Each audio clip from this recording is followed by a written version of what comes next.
Hello everyone, welcome back to the shed. I'm Lonnie, and wanted to talk about something that I think scares a lot of resellers, me included, because this always makes me pause too when I list something like this or sell something like this.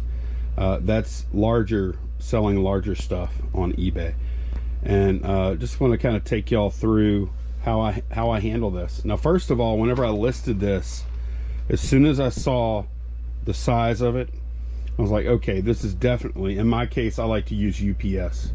I have had better experience with UPS than FedEx, so that's just my personal preference. But FedEx Ground, FedEx Home, UPS Ground, that's the kind of service you're going to use for a large item like this. So it did sell. It sold fairly quickly. I think I sold it for $55 plus shipping on top.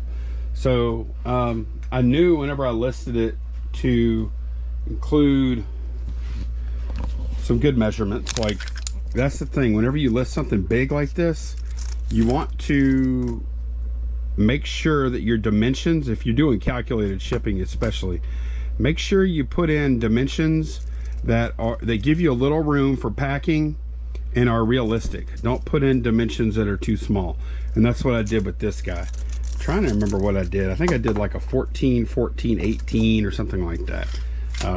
But I'll show you how I'm going to pack this thing. Okay, first consideration, I want to go ahead and make sure that all the inner parts of this package are well protected and not moving around. So I'm going to take everything out and make sure it is secure, because we got a few pieces in here. We got a lightsaber and a staff. Lightsaber, staff, Yoda, and instructions. I'll just keep those in the bottom. Then I'm going to wrap these parts up. This is actually a thing to keep Yoda like in a certain position in the box. So I'll probably attach that to Yoda. I'll wrap some bubble wrap real quick. I'll use a little packing paper. So now I've got Yoda in here. He's bubble wrapped. What I've also done, I took some scrap cardboard from other packings that I just kind of set off to the side. I taped it together, and I made kind of a shield here for the plastic. I don't want any of this stuff like putting pressure on the plastic, so I made kind of a wall here to kind of protect that from the inside. I also put one little panel here. I've got his accessories right here, bubble wrapped. And you know, the bubble wrap works, of course, but a lot of the times we're bubble wrapping and that kind of stuff to show the customer we care, right? Like whenever I open something like this up and I see that they've taken the time to, you know, show that they actually are trying to get the thing to you like they bought it. And, you know, a lot of that, what am I trying to say here? A lot of that is perception. Their perception of what you're trying to do is more important than what you actually did, because honestly, probably going to go a little overkill on this. And now what I want to do is I just want to get it to where this stuff isn't really moving around. We have packing paper for that.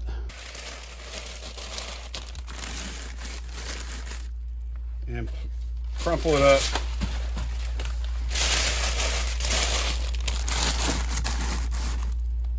Place it in here just to keep things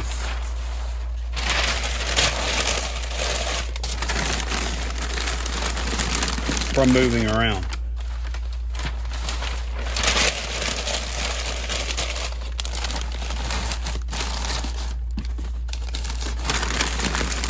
It's actually one of the most important things you can do is just to keep things stationary. That'll prevent a lot of damage from happening. Just that one step. Okay. Now I'm gonna put bubble wrap around all this. And again, some of this is for appearances.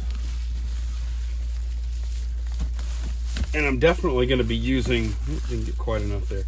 Definitely going to be using probably a couple of dollars worth of bubble wrap on this pack.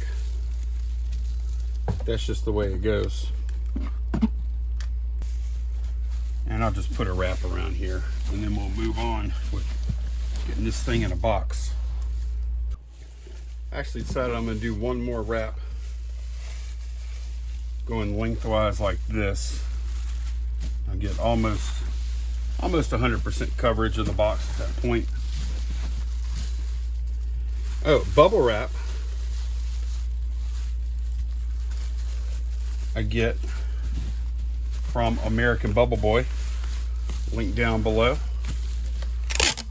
Big supporter of the channel and of the podcast, and a good place to get bubble wrap. That's where I still buy all my bubble wrap there.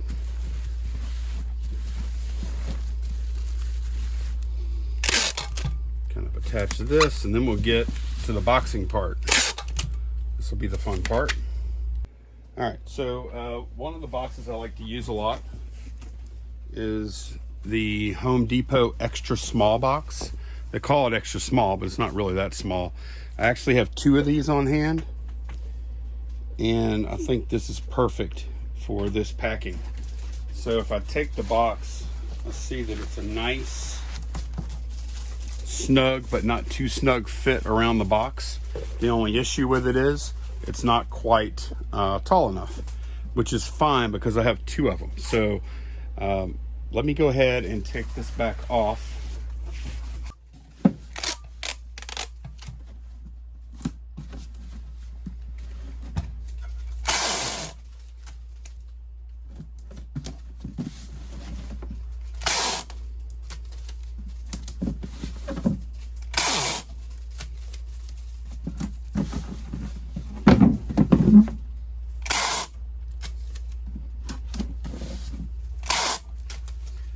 Something like this.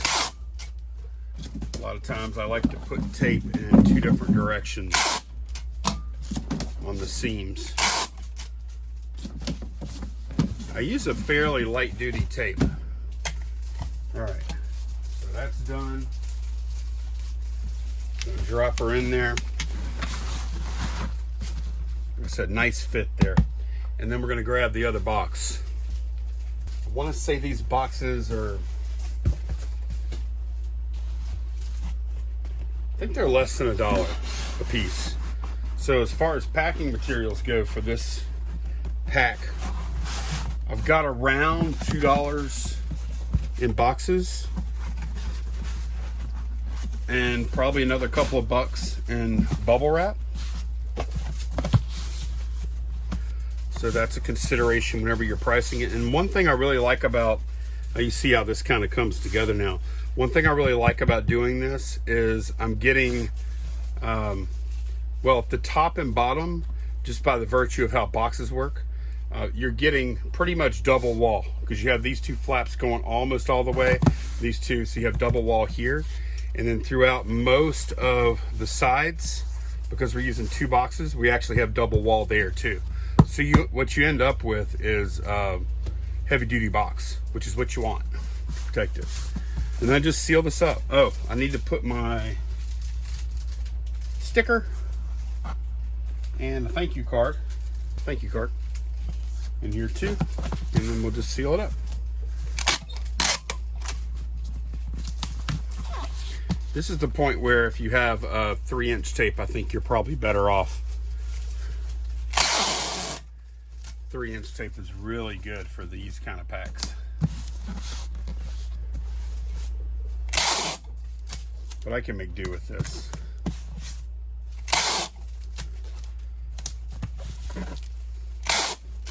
And this is how I approach packing any kind of big stuff. I look at the boxes I have on hand, I look at the object, and if I can make it work like this, then I do. If I have to go buy a box, so be it. I try not to though, because that takes a lot of time. And then on this bottom part, we're a little shaky here on this tripod. On this bottom part, I like to do a lot of this. I'll put one like that. Come all the way down the seam. Use a lot of tape. Make sure these things don't come will come separated.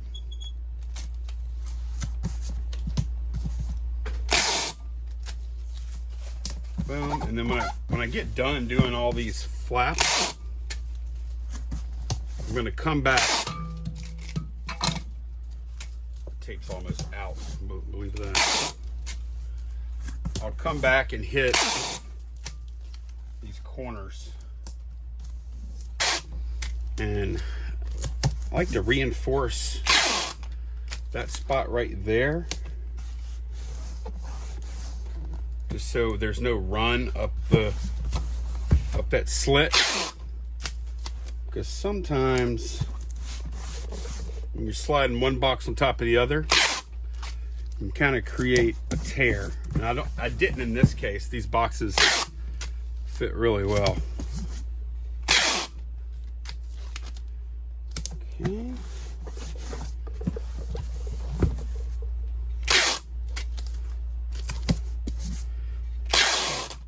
Also on this seam right here, since we actually have a seam, I'm going to tape it up too. I don't normally use this much tape, but on these kind of Franken boxes, I do. That's it. That thing's ready to go.